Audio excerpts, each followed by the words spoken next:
sort of global standards, right? So do you see that possible even in the human rights arena and around issues of freedom of speech and democratic participation? I wish I could say yes. I truly wish I could say yes, but that would be not the full truth, maybe even a lie. So it's very difficult. We're trying, and religion and politics is not helping in that front. Say more. Yeah, I know. I wish I could say more. I will, but they're only making the drift grow more, the drifting apart happen more. They sort of make it easy for wedges to be put in place, that they can never ever come together. I think what Nehruji spoke of as unity and diversity is one thing we are trying to lose very fast, as if it is on an agenda basis, and I don't like it.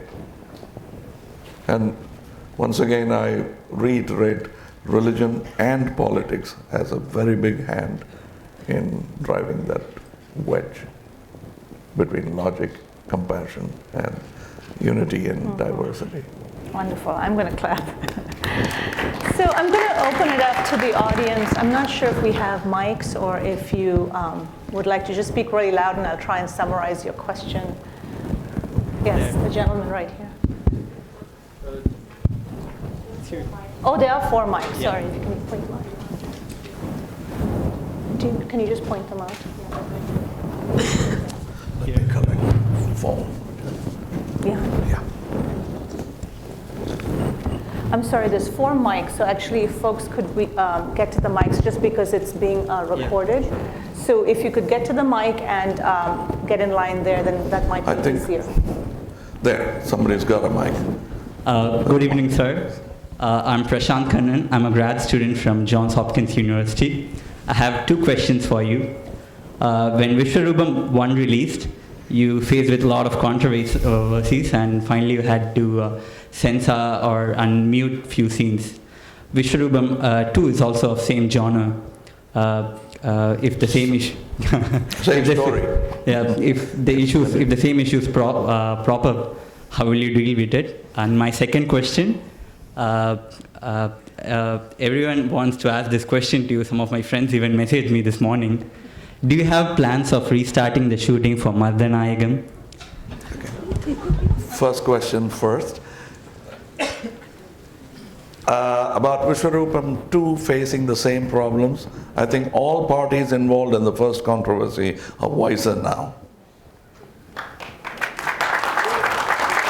And they won't be able to or willing to repeat that again.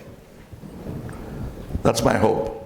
If they do, we'll take them out in the best logical manner. We also hope the same. I beg your pardon, I didn't hear. Thank you. And about Mardanayagam, yes, a friend of mine wants to restart it, and I hope it does. It's a very important film for me. It talks about the first foundations of freedom struggle in India.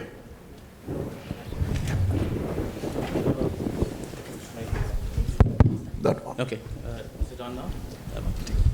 Right. So I was curious about artists getting involved in protecting free speech. So I was involved in the fight to remove Section 66A in the Supreme Court. And there's been a case in the Supreme Court recently about decriminalization of defamation, which is very critical for artists like yourself, because criminal defamation is a case that gets filed very easily and quickly by people trying to curtail your free speech.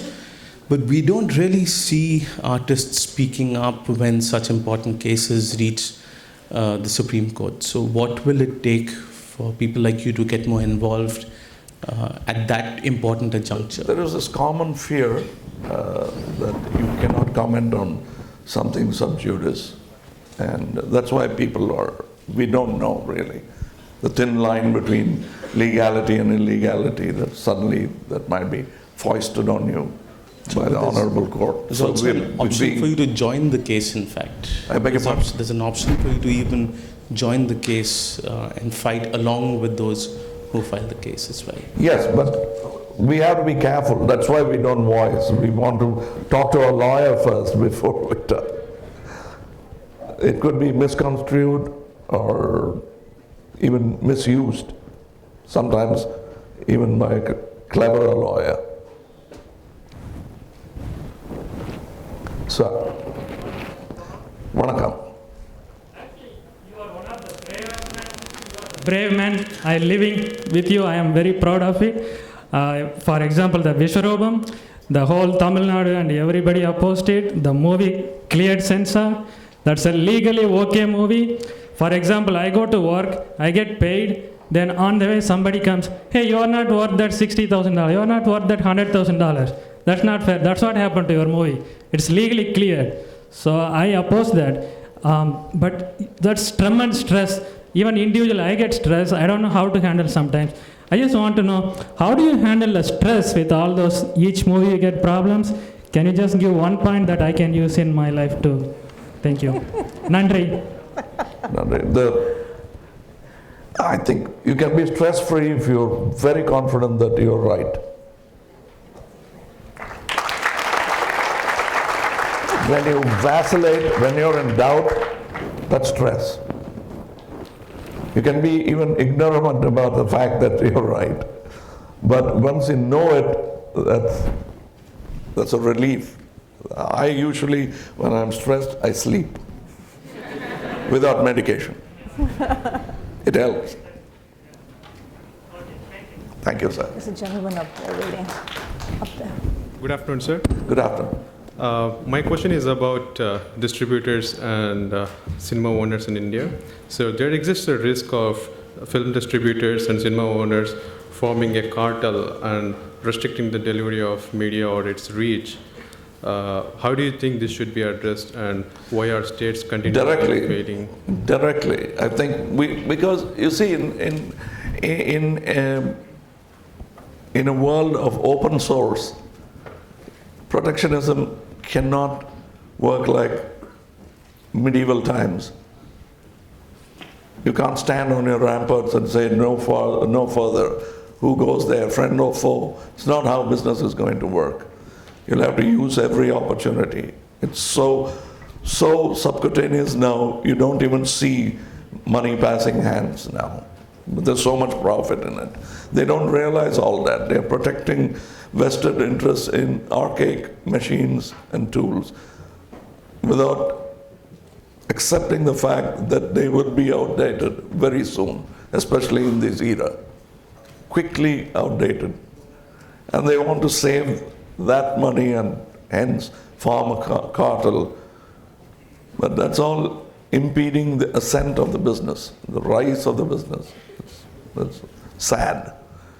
But you can't have a private tutorial for these guys and tell them, I try, but I'm not a good teacher. Thank you, sir. Sir. Hello, I'm Dr. Sunil Manjula. I'm a neurosurgeon by profession. I work here in Boston. I'm a huge fan of yours. A couple questions for you. I've seen your recent movie, Uttama Villain, and people think that we all think that you're an amazing actor, but you've spoken about being a method actor versus not. So what is meant by method actor? Is it that somebody who really takes a lot of time to prepare for the role, or?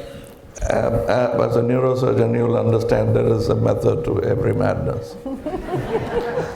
So my method is mine. It's like a fingerprint. I know I do things certain way. Like my mother, when she used to cook, she didn't like me sitting on the right side. I asked her why. No, it cramps my style. That's a method. Somehow she thought that doing this with the right is the best way. Why not the left? There's another way. I would do it with the left. But method is something which I have found a method which is comfortable for me, not necessarily Stanislavski's. How far are we from winning a lot of Oscar awards in foreign film categories? We make such amazing movies, and why we are not able to really showcase us better there? I'm glad that this question is asked of me in America, because we are as far away from the Oscars as we are from acting in American films. The Oscars it's an American standard for quality. It's not an Indian standard. So when we act, when we compete on a level playground, that's when we should aspire for Oscars. Oscars is a fantastic standard, but it cannot be the world standard. Thank you. There's a line over there, the back looks like.